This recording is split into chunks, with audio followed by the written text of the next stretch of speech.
कि झारखंड मुक्ति मोर्चा कांग्रेस के संरक्षण में धनबाद, बोकारो, चतरा, हजारीबाग, साहेबगंज, दुमका, शिकारीपारा में कोयला, बालू, पत्थर सिंडिकेटों के द्वारा आज पूरे राज्य में लूट मचा। जो लोग चुनाव में जल, जंगल और जमीन का नारा देकर सत्ता के सिंहासन पर बैठे हैं, उन्होंने सत्ता में आते ही हमारे जल, जंगल, जमीन और प्राकृतिक संसाधन को सिंडिकेट के हवाले ही नहीं किया, बल्कि झारखंड की जो संस्कृति है उसको भी विकृत करने का काम किया। यानी हम कह सकते हैं झारखंड को लूट खंड इन 6 वर्षों में कांग्रेस, झारखंड मुक्ति मोर्चा और आरजेडी के गठबंधन सरकार ने कर दिया। और ये बातें मैं ऐसे ही नहीं कह रहा हूं, ये सारी बातें जो मैं कह रहा हूं आप सब प्रेस के बंधुओं ने ही समाचार पत्र में लगातार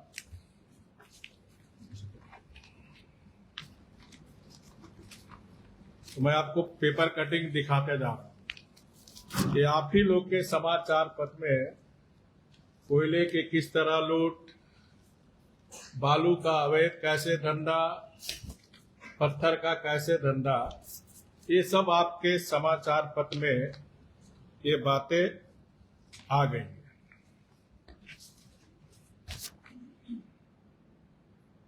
और हम यह भी जानते हैं कि झारखंड मुक्ति मोर्चा के महासचिव पत्थर के अवैध खनन में 1.5 साल होटवार जेल में थे।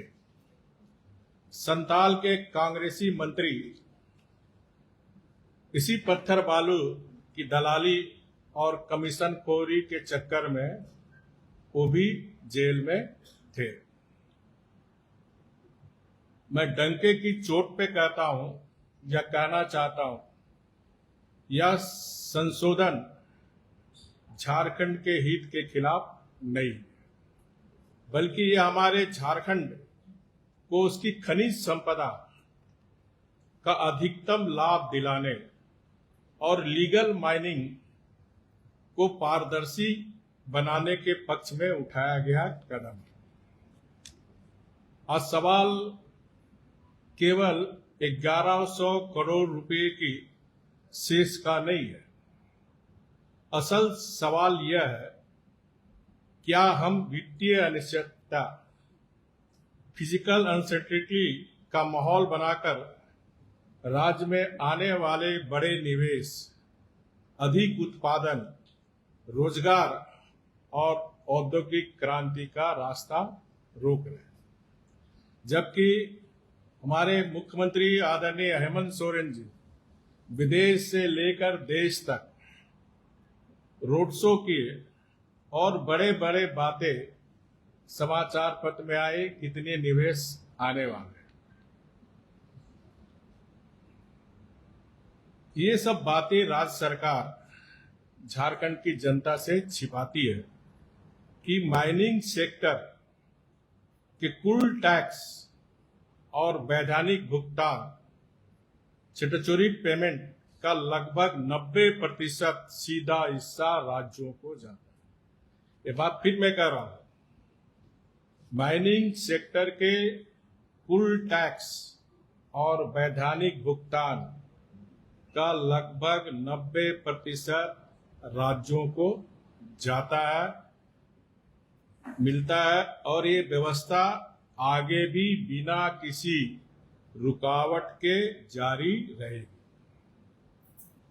मैं आपको माध्यम से सरकार को यह भी बताना चाहता हूं, आजादी के बाद देश में पहली बार आदरणीय मोदी जी ने 2015 में रॉयल्टी के अतिरिक्त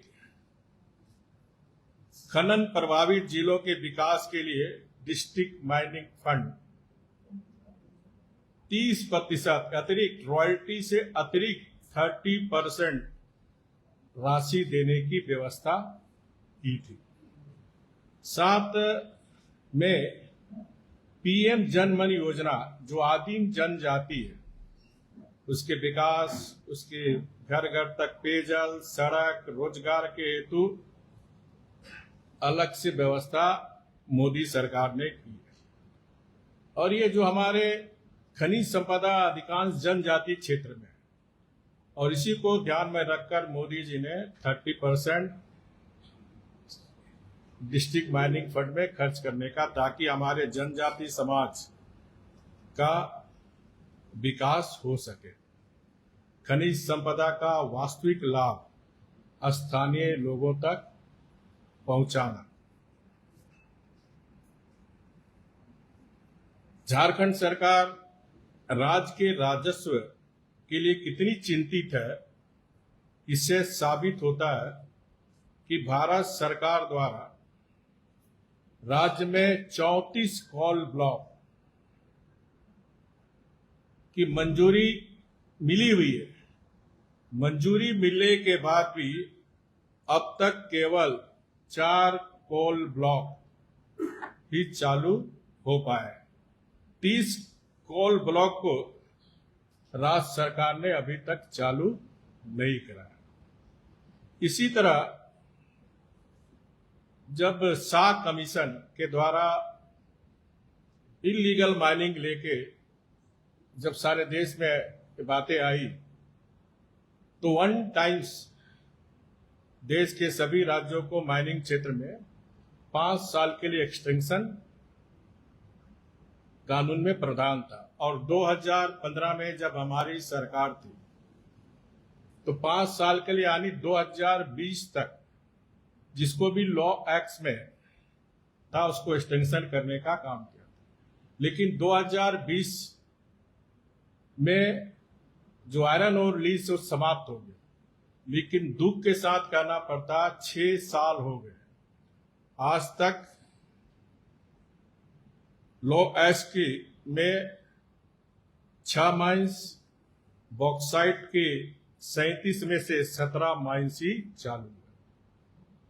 ये कोल ब्लॉक माइंस चालू होते तो राज्य को करोड़ों रुपया राजस्व मिलता। झारखंड मुक्ति मोर्चा कांग्रेस की सरकार 1100 करोड़ रुपए का शेष का रोना रोती है, लेकिन आंकड़े बताते इस सरकार के नियत में कितने खोट है। अन्य राज्यों की तुलना में डिस्ट्रिक्ट माइनिंग फंड की स्थिति समान खनिज भंडार होने के बावजूद उड़ीसा जो हमारा पड़ोसी राज्य है वित्तीय वर्ष 2025-26 में 60,000 करोड़ का राजस्व हासिल करने का लक्ष्य रखा है, जबकि झारखंड का लक्ष्य केवल 18,844 करोड़ है। उड़ीसा के त्वरित नीलामी और खदान संचालन प्रक्रिया के कारण उसकी राजस्व दक्षता झारखंड से 3 गुना अधिक है। इसके अलावा जो झारखंड में 18,250 करोड़ रुपया जो आए थे उसमें अभी भी राज्य के खाते में 7,915 करोड़ रुपए की राशि बची हुई। बाकी की राशि में भी डिस्ट्रिक्ट माइनिंग फंड के राशि में उसमें भी घोटाला हुआ। और आप सभी समाचार पत्र में दिखाए थे बोकारो की घटना, अन्य चावासा की घटना। तो जो डिस्ट्रिक्ट माइनिंग फंड जनजातियों के क्षेत्र में खर्च होनी चाहिए उसमें भी इस सरकार के द्वारा घोटाला करने का काम आप सब मीडिया के साथ ही बीच बीच में सरकार का ज्ञान देते रहते हैं। और इसके साथ ही साथ 2,487 प्रोजेक्ट ठप हो चुके हैं। खनन प्रभावित जिले का हाल देखिए। धनबाद में 2,393.58 करोड़ रुपए, चाईबासा में 1,822 करोड़ रुपए, चतरा में 1,055 करोड़ रुपए, पाकुड़ में 527 करोड़ रुपए, रामगढ़ में 518 करोड़ रुपए का ड्यूटी फंड खर्च नहीं हो पाया। आज स्थिति ये है कि आज अस्पतालों में दवा नहीं, ग्रामीण क्षेत्र में पीने का पानी नहीं है, चाईबासा में लोग लाल पानी पी रहे, धनबाद में काला पानी पी रहे। जब हमारी सरकार थी तो हमने दोनों जगह के डिस्ट्रिक्ट डीसी को आदेश दिया था कि पूरा डिस्ट्रिक्ट माइनिंग का फंड चाईबासा में शुद्ध पेयजल पीने के लिए खर्च हो, धनबाद में भी काला पानी लोग ना पिए, वहां भी हमने निर्देश दिया था और बहुत सारी योजनाएं उन क्षेत्रों में चल रही।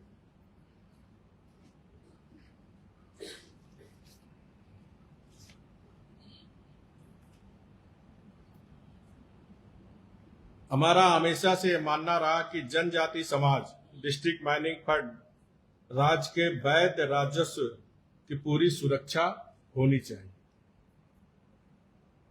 डिस्ट्रिक्ट माइनिंग फंड की खनन क्षेत्रों में स्वास्थ्य, शिक्षा आदि के मूलभूत आधारभूत संरचना पर खर्च की जानी चाहिए, लेकिन इस सरकार ने कुछ नहीं किया। और समाचार पत्र में आप दिखाते हैं साहेबगंज जो मुख्यमंत्री के विधानसभा क्षेत्र का जिला है, मैंने समाचार पत्र में देखा था किस तरह हमारा आदिवासी संथाल समाज के लोग नाले का पानी चून रहा था। टीवी में भी मैंने देखा किस तरह एम्बुलेंस नहीं मिलने के कारण खाट में लोग मरीज को लेके जा रहे हैं, रास्ते में ही उनका देहांत हो जा रहा है। बहुत सी हमारी बहनें डिलीवरी दूर में रहने के कारण डिलीवरी में भी बच्चे जच्चे दोनों की मृत्यु हो जाती है। अस्पतालों में उपकरण नहीं है, एम्बुलेंस नहीं है, जनता बुनियादी सुविधा के लिए तरस रही। इतने ही नहीं, इस सरकार की सरपरस्ती में चल रहे अवैध धंधों के कारण जो वैध खनन है, लीगल माइनिंग का भारी नुकसान हुआ है।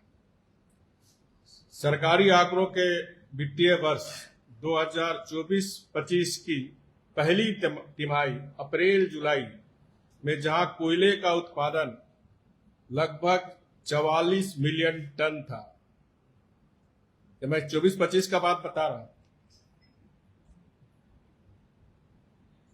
2025-26 की इसी अवधि में घटकर 37.25 मिलियन टन आ गया। ये जो शेष झारखंड सरकार लगाई है अक्टूबर 2024 में, तो 24 में हमारा कोल का उत्पादन था 44.7 मिलियन टन था। शेष लगाने के बाद 25-26 में ये घटकर 37.25 मिलियन टन पर आ गया। जबकि लीगल माइनिंग घटेगी तो राज्य का राजस्व अपने आप घटेगा। यदि लीगल माइनिंग आर्थिक रूप से सुदृढ़ होगी, सप्लाई चेन पारदर्शी होगी, तो अवैध माइंस का प्राइस इंडेक्स खत्म हो जाएगा। लीगल माइनिंग में रॉयल्टी, नीलामी, प्रीमियम, डिस्ट्रिक्ट माइनिंग फंड, रोजगार और डाउन स्ट्रीम उद्योग में जो आर्थिक गतिविधियां बढ़ेगी वह इस 1100 करोड़ से कहीं बड़ा इकोनॉमिक मल्टीप्लसर झारखंड को लाकर देगा। विगत 6 वर्ष में राज्य में 26 खदानों के पट्टे समाप्त हो गए हैं। यदि सरकार पारदर्शी ढंग से नीलामी करती तो आज राज्य को अरबों रुपये की राशि रॉयल्टी और प्रीमियम मिलता है। अभी आयरन ओर में कोई भी ऑक्शन होगा तो उसमें प्रीमियम भी मिलेगा, रॉयल्टी भी मिलेगा और डिस्ट्रिक्ट माइनिंग फंड का भी राजस्व मिलेगा और स्थानीय युवाओं को रोजगार मिलता है। और अवैध खनन पर अंकुश लगता। सरकार बताए इन 6 वर्षों में किस आदिवासी मूलवासी की दशा सुधरी। कांग्रेस और झारखंड मुक्ति मोर्चा का विरोध राज्य के हित में नहीं बल्कि अपने अवैध सिंडिकेट और झारखंड मुक्ति मोर्चा के नेता और नौकरशाह के धन जो जाती है, जो ये लागू होने से अवैध धंधे बंद होंगे, उसी की छटपटाहट है। छात्र और युवाओं को एक साथ 6 साल से चल रही है सरकार मुद्दों में ध्यान भटकाने के लिए ये इस तरह का प्रोपगंडा राज्य में चला रही है।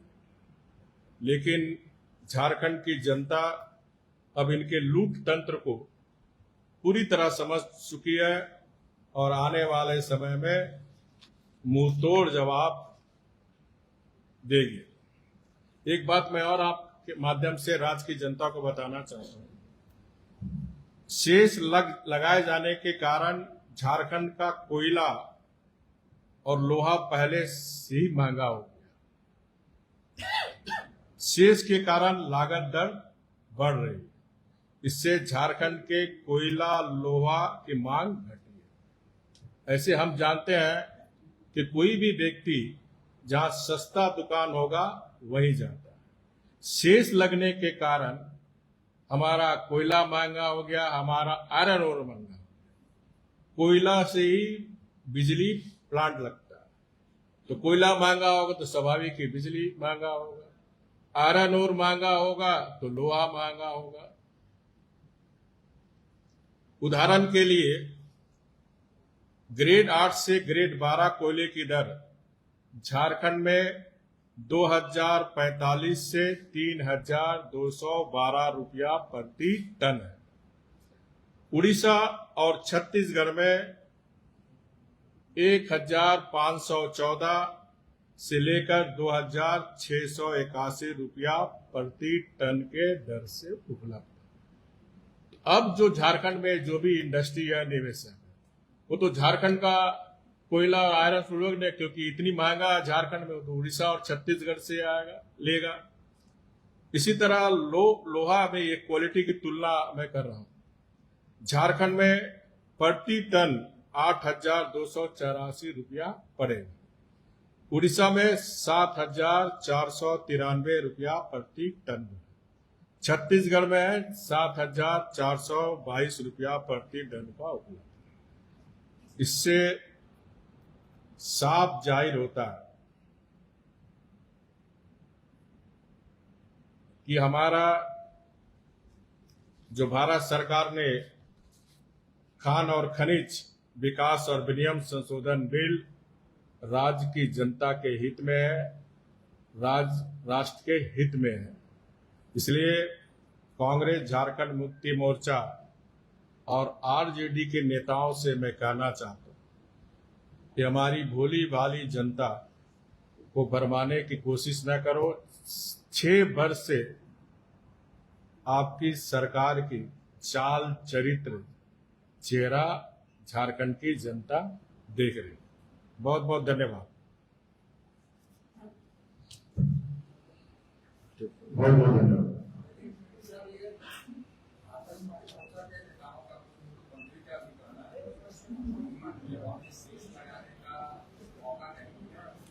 जोर से बोलिए।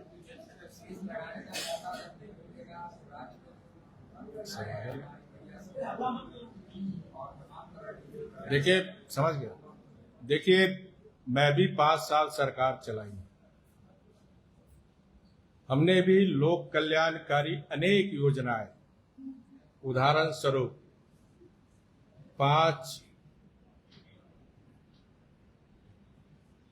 1 रुपये में 50 लाख की संपत्ति में 1 रुपये में रजिस्ट्री महिलाओं की होती थी, ताकि हमारी झारखंड की बहनें माताएं जायदाद का मालकिन हो।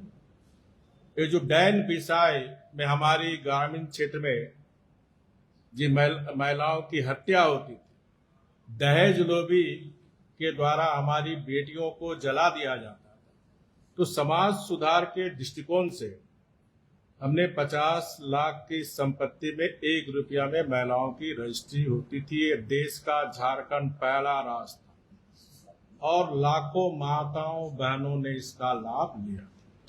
उसी तरह झारखंड एक पठारी क्षेत्र है। बिना राज्य का औद्योगिक विकास से झारखंड विकसित राज्य नहीं बन सकता और इसीलिए इस पठारी क्षेत्र में हमारे जो ग्रामीण क्षेत्र में जो अधिकांश जनता रहती है वो कृषि पर निर्भर है और हमारी जनता के पास उतनी बड़ी बड़ी खेत भी नहीं है। छोटे छोटे खेत, छोटे छोटे किसान, इसको ध्यान में रखते हुए हमारी सरकार ने पर एकड़ में 5,000, अधिकतम 5 एकड़ वाले किसान को 25,000 रुपया हमारी सरकार। हमने तो कोई शेष नहीं लगाया था। ये मैया पप्पा का जो योजना कब लाई सरकार ने? चुनाव के समय। सरकार बनने के साथ ही ये हेमंत सरकार ने 1 रुपये की योजना को बंद कर दिया, कृषि सम्मान योजना को बंद कर दिया और जब चुनाव के समय आए तो इनको मैया बप्पा याद रखना है। आपको ये भी मैं जानकारी दूं, आप लोग के पेपर के विज्ञापन, टीवी के विज्ञापन में 18 साल से 50 साल तक की बेटी और महिलाओं को सबों को 2,500 रुपया मिलेगा। आपके जानकारी के लिए पूरे राज्य में 18 से 50 साल तक की महिलाएं 70 लाख हैं। इन्होंने महिलाओं के साथ भी विश्वासघात किया, युवाओं के साथ विश्वासघात किया, किसान के साथ विश्वासघात किया। आज राज्य में विश्वास का संकट है। आज इस सरकार पर ना छात्र विश्वास कर रहे हैं, ना किसान विश्वास कर रहे हैं, ना महिलाएं विश्वास कर रहे हैं, ना कोई उद्योग धंधे करने वाले, ना व्यापारी विश्वास कर रहे हैं। इस राज्य में विश्वास का संकट। धन्यवाद। रॉयल इंडिया में आपका स्वागत है।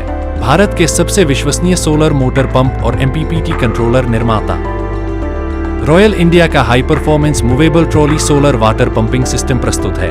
बेहतर दक्षता के लिए डिजाइन किया गया और आसानी से ले जाने योग्य। सरकारी परियोजनाओं के लिए अनुमोदित देश भर के कॉन्ट्रैक्टर्स और एजेंसियों की पहली पसंद।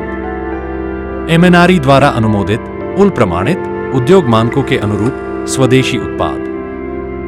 सार्थक ऊर्जा समाधान के लिए हमारे साथ साझेदारी करें। आज ही संपर्क करें।